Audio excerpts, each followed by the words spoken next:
Okay, so this is just a little helpful video to kind of review the relative age dating principles. So what I would do typically is we would kind of go through this in class just to illustrate how you could come up with these dating ideas, principles, rules, laws, whatever you want to call them, to help us put things in order when we don't know the numerical value.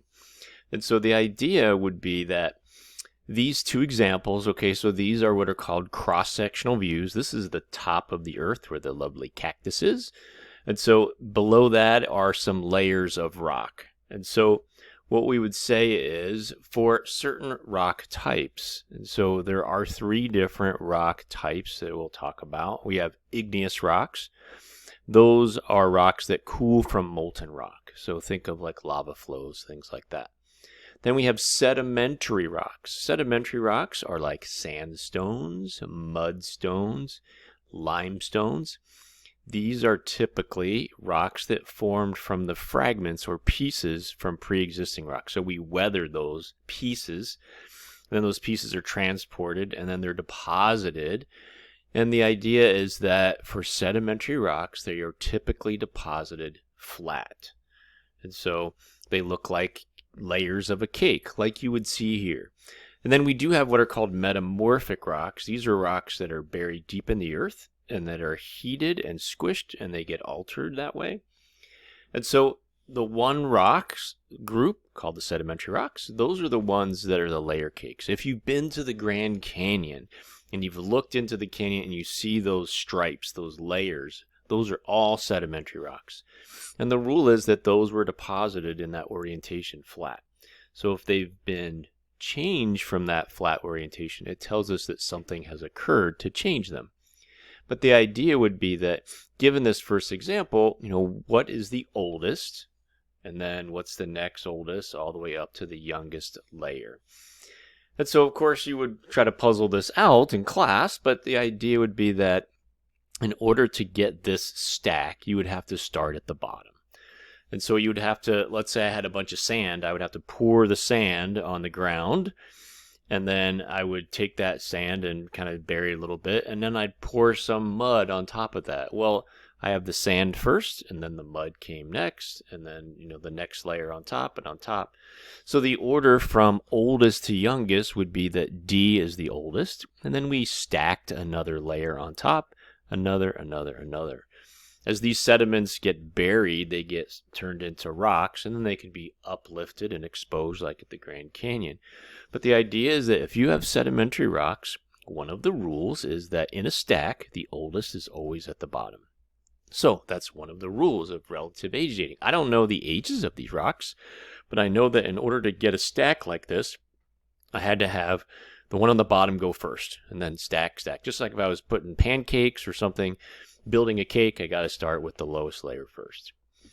The next little thing to add to that is, what if I have a stack, but I have something like this? There's been an earthquake, and the rocks have been broken and shifted, and we call that a fault. What would be the order? When did the fault occur? And so this may or may not be obvious to you, but the idea is that because the fault cuts every single layer, we had every single layer there. So B is the oldest. It's on the bottom. These are all sedimentary rocks.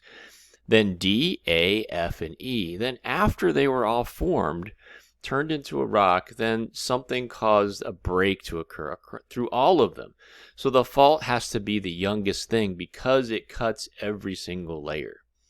And that's how I know the order, that the fault came after everything was deposited, because I can't cut it unless it exists. And this is another one of the rules called cross-cutting. If something cuts across a layer, the layer had to be there first in order for me to cut it. And so that would be true for some other things, like in number 3 here. So we still have sedimentary rocks, but this here is an igneous rock. Now remember, igneous rocks are molten, so they can ooze through things, through cracks or fractures. They can melt existing rocks. And so this is still a cross-cutting relationship. It's just a different thing that's cutting across the layers. These are all sedimentary rocks, so still old on the bottom. But because this oozed through all of the layers, it is the youngest thing that's happened here. So not only do I know that because it cuts through, but when you have a hot material oozing through here and melting everything in the middle, it's going to bake the stuff that it can't completely melt on the outside. So the fact that it baked layer C means layer C had to be there to be baked. Okay? And that's the same thing here. It doesn't have to be a beautiful line here. Just because you could make the argument that B is the lowest thing here, potentially it might be on the bottom, we would argue that 1, B is an igneous rock, so it can do anything at once. It can be flat, but it can be a blob. It can be a stripe like in number 3 here. We would still argue that the order is D is the oldest. And there's a couple reasons. Actually, there's 3. One is this blobby thing cut everything, so they all had to be there. 2, it baked everything, so they all had to be there to be baked. And 3, a lot of times when you melt stuff, there are pieces of what you melted in the igneous rock that didn't get completely molten or melted, right? So a little fragment clashed, a piece. And so because there's pieces of C in this, means I had to have C existing so I could grab a piece of C and include it in B, right? So there's 3 reasons why B is the youngest thing that happens. All right, now we've got some weirdness with layering. On number 5, everything is a sedimentary rock. So we have tilted layers down the bottom and flat layers at the top. How do we puzzle this one out? Well, the rule is that we take the tilted rocks and we bring it back to flat the easiest way, the less of a angle back. So we would be kind of down here, like we would rotate these clockwise to get them flat. Now I could rotate them counterclockwise, but it's more effort to do that. And rarely do we see flat-lying rocks get completely overturned. And so we're playing the odds here and argue that because this is true, that we would move these back to the easiest way to get them flat, and that would be rotating these clockwise. That would put F on the bottom. So bottom is oldest, so it's just F, B, D, G, I, E, J. And then there's some weirdness happening here. This is the idea that the rocks have been uplifted. There's been some event, like a plate tectonic event, right? Has uplifted these rocks, tilted them, and erosion has weathered them flat. So then I could deposit these last 3, A, C, and then H being the youngest. Okay, so now we got a bunch of things going on here. I've got layers of rock, I've got a fault, and I've got a blob of molten rock. So what's the order here? Well, we have to look at, we know that the stack has to be B, G, A, F, E, but did one of these things happen in between the deposit of these rocks? Well, I see that D has baked the fault zone and covered it. The fault didn't cut through D, which suggests that D didn't exist when the fault broke the rocks. Otherwise, it would be broken. And the fault is baked by D, which means that the fault existed to be baked. So that means in the order of these things, the fault is older, and then D came along and obscured the fault by melting all the rocks here, and then baked it. Well, if C cuts everything, that means all of these had to be here before C. So that means B, G, A, F, E. Fault C, then D blobbies in and melts these rocks down here. Now, the reason I know that D is the youngest is the fault. Now, if the fault didn't exist and D did not intrude or melt any of layer E, I know it's a little hard to visualize, but let's pretend that all these layers are flat and they're not offset with a fault. I wouldn't know the order, right? I would know B, G, A, F. They've all been obscured by D, which means they all had to be there for D to come in.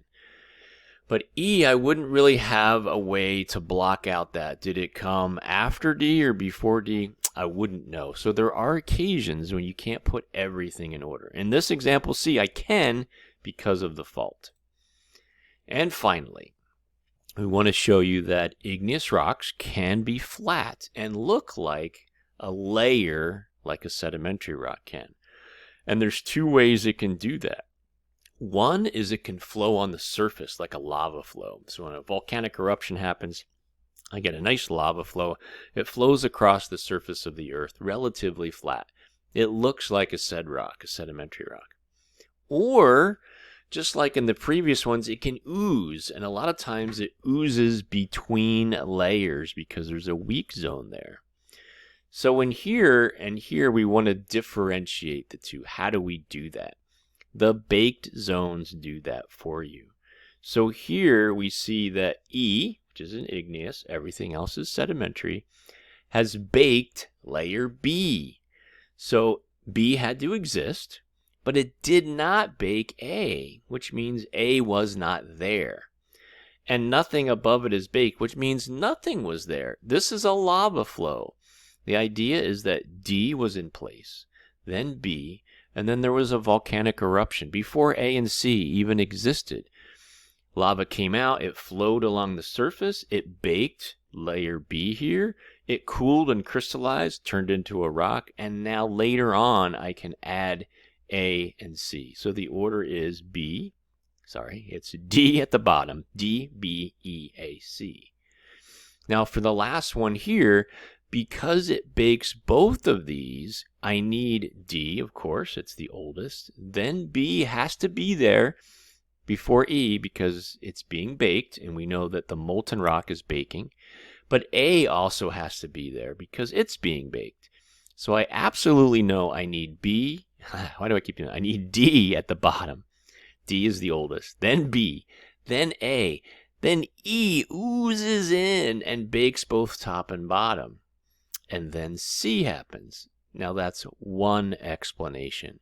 Like the previous example, because there's nothing affecting C, I don't know exactly when C was deposited. There are two possibilities here. I have D, I have B, I have A, and C, and then the youngest thing was this intrusion of molten material in between these layers. That's one possibility. The other is D, B, A, then E intrudes in here, and later on C shows up. Those are both possibilities and both good answers to the last one here, right? So the rule here is that you want to know stacking. So sedimentary rocks, we call that superposition is the official name, means oldest on the bottom and all stacked. So even if they're tilted, bring them back to flat, and then you'll know the order, right? So, and then cross-cutting, super important. Cross-cutting, if we cut things, whatever's been cut has to exist before it gets cut. And then we want to know baked zones. They help to, I can't bake it if it doesn't exist, so anything that's baked had to be there before the molten material came in. And these inclusions, these fragments, are another way to tell that if I have a piece of A had to be there for this molten material to ooze up and grab A. And so if you use those kind of for relative age dating principles, then you should have no problem kind of understanding it. So that's kind of, a little self-discovery. You kind of want to go through and see if you can puzzle it out first. And then if you can, perfect. All right, hope that's helpful.